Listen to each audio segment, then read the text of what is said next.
the story of the Yamaha 500cc two-stroke? If you don't, you're about to discover the king of all two-stroke monsters. Long before electronics, rider aids, and traction control, there was raw talent, raw courage, and a machine that wanted to escape from under you every time you opened the throttle. That machine was the Yamaha 500cc two-stroke.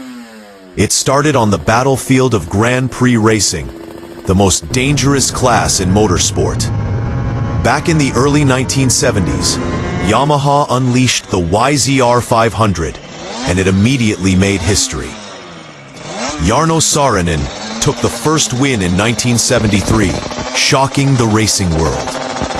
From that moment on, Yamaha wasn't just competing, they were dominating.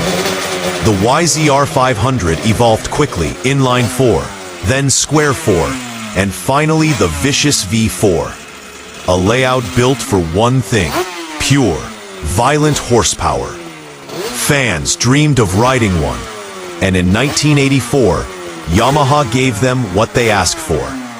The RD 500 LC, or the RZ 500, depending on where you lived.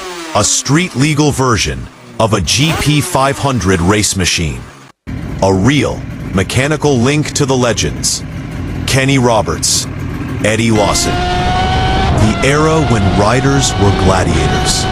Under the bodywork, a 500cc liquid-cooled V4 two-stroke with Yamaha's YPVS power valve. Instant power, zero hesitation. A power band that hit like a hammer. And a sound that could make grown men smile like children again. That's why today, this motorcycle isn't just rare, it's mythical. On the global collector market, prices have gone wild. 15,000, 20,000, even 40,000 USD for pristine examples.